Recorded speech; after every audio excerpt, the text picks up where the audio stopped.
Hello, and welcome back to Sex, Love, and the Self, exploring our humanity to connect more deeply with our divinity.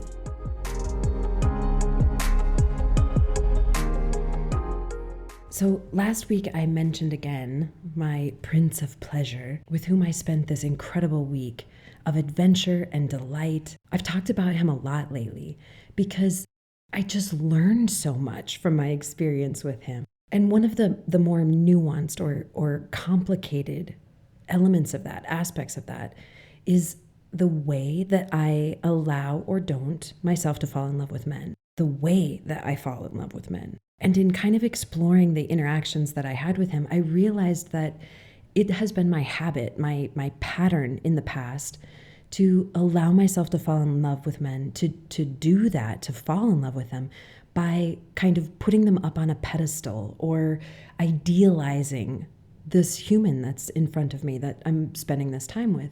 I see and celebrate, even in the moments that we're in, how great they are.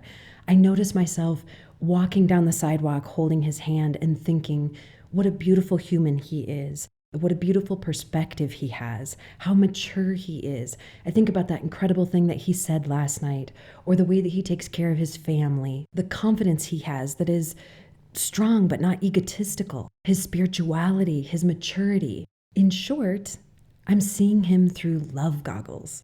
We put on goggles to protect our eyes. Glasses help us see better, but goggles are sheerly there for protection. And I realized that my tendency to do this is an unconscious effort to protect my heart. Love goggles are like, that time early on in a relationship when you're just realizing that you really like someone and you see them in this glowing light, almost avoiding seeing any, quote, negative qualities, which maybe even aren't negative, but just rather incompatibilities between you and this other person, because we want it to work. We want this to be the magic relationship. And it feels so good to bask in the delight of the hope, the projection almost of what we want this relationship to be, how we want it to go, what we want it to look like in our lives. And we have the luxury of not knowing each other well enough to know these flaws, these incompatibilities might make the relationship fail. They might be signs that this relationship isn't the relationship, that it might not work. And yes, of course, absolutely, it is a wonderful thing to see people in the most glowing possible light, to celebrate and enjoy and applaud their good qualities, their beautiful attributes, the incredible things that make them incredible people. But at least for me, I take it too far sometimes. I immerse myself so much in seeing all of the good of this person that I begin to believe that these qualities are so good and so unique to this particular person that they don't exist anywhere else in the world. And that sort of pushes me to excuse any of the red flags, for instance, or flaws, quote unquote, and kind of ignore them because I feel like there aren't others like this human. There aren't others like this person. And I need to accept them the way that they are, take them the way that they are, and just be grateful that they want to be in my life. I build them up into this almost perfect holographic version of them. And celebrating people in that way is, of course, a beautiful thing. But it also makes them sort of perfect in my eyes, in my mind. And that not only keeps me from seeing the, quote, bad qualities, but it also makes them better than me. It makes me unconsciously feel like I'm so lucky that this incredible human is interested in me that I need to give them anything and everything they want. I need to be as perfect as I possibly can. I need to concern myself more with their pleasure and enjoyment of the experience with me than with my own. I need to prioritize them over myself, which of course is flawed for so many reasons. First of all, I could never give them what they actually want and need because I can't possibly know that. The only information I have is what I think they want. And in kind of processing this awareness, I was looking back to my past to sort of, understand it on a deeper level. Why I immerse myself in the love goggles version of these men. And I think it's in part because if this person is perfect in my mind, there's less chance of pain. There's less chance that it won't work.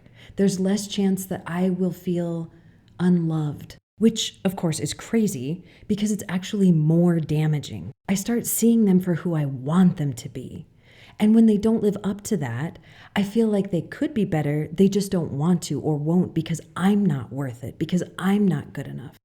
Or I criticize my expectations, my hope of them as wanting too much, needing too much. And that's probably true.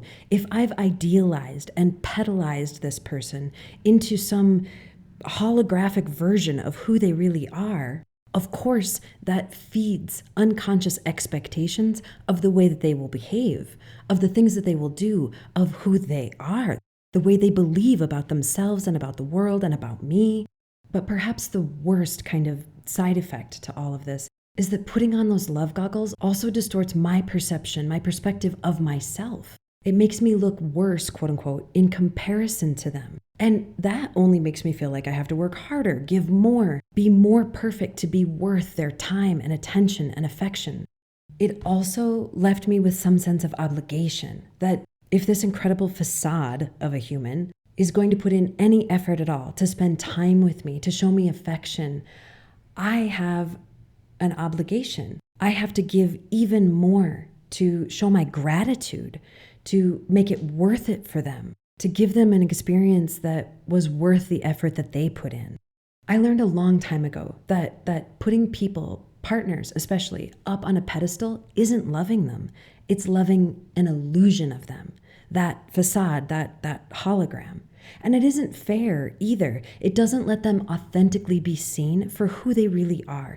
In the way that they're living their life, they're showing us who they are. In every little decision they make, in the things that they say, in the way that they behave in the world, they're, knowingly or not, demonstrating to us the reality of who they are as a real human with flaws. And when I'm ignoring those truths or even acknowledging them, but sort of writing them off, excusing them in some way, and choosing to only see what I want to see, only these good things about this person, I am unconsciously then kind of creating an expectation of who they are, and not even just in this moment, but in the future, the way that they will be, the way that they will interact with me, the way that they'll be in the world, the way that they will be in our relationship, which, of course, is impossible to live up to. There's no way that this real human, with all of his beautiful qualities and his detriments, his flaws, his challenges in life, can possibly satisfy any expectation that's built on an understanding of a human that's perfect, that doesn't have those shortcomings, that doesn't have those challenges. And what's more, not only is pedalizing this person or seeing them through these goggles, robbing them of their ability to be authentically seen, it's also robbing them of their enjoyment of me, of the relationship, of themselves in the relationship. Because seeing this person as this perfect facade, I tend to prioritize their enjoyment of the experience. I tend to prioritize their experience, their enjoyment of me over my version of that, which of course robs me of my version of the experience, my enjoyment of it, my ability to be present in those moments and authentically experience this thing with this other person. But because joy and pleasure are so enhanced by the act of sharing that with someone else, when I'm inauthentic about my experience of it or not present because I'm so focused on their experience, they don't get to enjoy my enjoyment. They don't get to share with me my enjoyment, nor their own. I've sort of seized it and am now trying to take control and make it what I want it to be for them. I've known for a very long time that obviously, in order to really authentically love someone, we have to see and love them for who they really are, flaws and all. It's the combination of things that make this person special, different, unique. Their, quote, good qualities and their, quote, bad ones. Their way of being in the world, the container in which they're in, the way they treat me and their body and all of that. That combination, that melange of things is what makes this person whole, what makes them human, what makes them them and special in that. But in the context of romantic relationships or potential partners, I tended to just sort of ignore those parts. And in that realization of needing to love a whole person exactly the way that they are, I adopted and adapted that, of course, to myself. My ability to love, wholly appreciate, embrace, accept all the qualities that are in me, the darkness too, the quote bad traits, my flaws, my defects, my challenges, my insecurities, and seeing myself as that whole person and being able to genuinely love who I was foundational in the changes, the beautiful changes that came into my life and my spirituality in general. Clearly, my work almost across the board is related to this idea of self-love. I know how important it is to see a person as a whole person and value both sides of them, all sides of them. But what I realized in my exploration of this experience with this prince, that my ability to see and love myself that I had honed in on for decades was easy when I was alone. In the context of relationships, even platonic ones, even familial ones, but particularly romantic ones, it felt sort of egotistical to see myself as worthy and valuable and lovable in front of other people. And I wasn't comparing myself to others, but it was almost as though I had a fear that this energy that I had of love of myself, appreciation of myself, would come off that way to others, that they would feel that as egotistical, vain, selfish.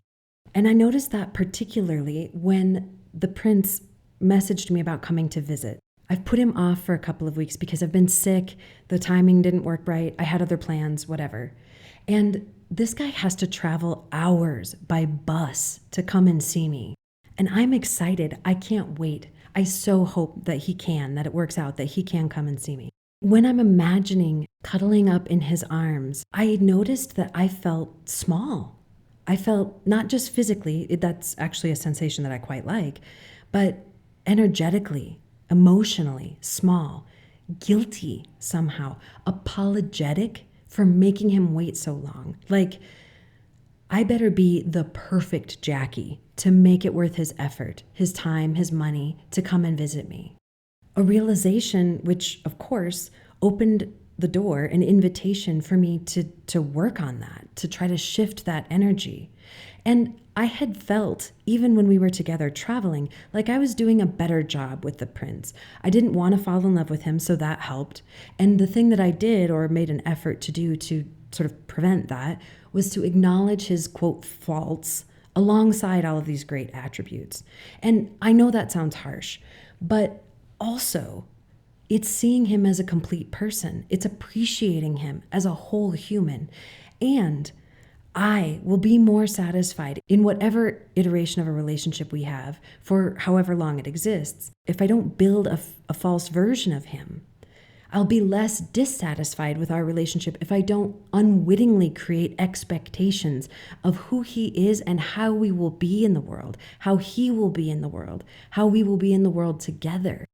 As I worked through sort of adjusting my energy in this imagination of a future experience that I would have with him, which I will explore more over on Patreon if you'd like to join us there, I began to understand and realize that in this reminding myself of the reality of who this prince is, his, quote, flaws along with all of the wonderful things, also is helping me to acknowledge that I'm also worth the effort, that I'm at least as worthy of his time and his money and his energy as he is of mine. Taking off these love goggles and practicing seeing these guys for who they really are is a chance for me to practice feeling at least equal to them. And I'm taking this opportunity to practice feeling special, feeling beautiful, feeling worthy in front of these incredible men. And they are incredible men. They're also human. And I deserve their affection and attention. I deserve their time and effort. Being able to celebrate myself as special and valuable and worthy and beautiful in front of other people, especially beautiful men with whom I have a connection, a romantic interest, isn't the egotistical thing that it always felt like it was. And I knew that. But what I hadn't really felt, owned, assimilated into my soul self is that feeling that way about myself is valuing myself. That ability to value myself, our ability to value ourselves out in the world, in front of other people, particularly those with whom we feel this special connection, people that we want and like to see as perfect in some way. Owning that value both empowers me, obviously, to enjoy, appreciate, celebrate, be present in, participate in the pleasure of a relationship, however long it may be, and with whomever it is. But I've also realized that I think it could help us take down these patriarchal structures that have inhibited us for so long. And that's what I'm going to explore next week in the podcast. Because several men have come into my life recently, and I'm realizing that I think these guys are giving me an opportunity to practice knowing that I'm worth waiting for. I'm worth investing in. I'm worth working for. And it's a practice. It's just a habit that I had of building up others, particularly men, of putting them on this pedestal, seeing them through love goggles. And all I really need is a perspective shift. If you liked this podcast, please remember to subscribe and consider joining us on Patreon at patreon.com/Jacqueline Lene. That's where I get into the deeper issues, the ways in which we can adjust our energies, take our power, and create better, happier lives, the spiritual element. And if you'd like to dig in and do some of your own healing through self-love, there are so many resources over on my website. Books, workshops, personal support programs. That's at authorjacquelinelene.com. JACLYNLANAE. Thanks for listening.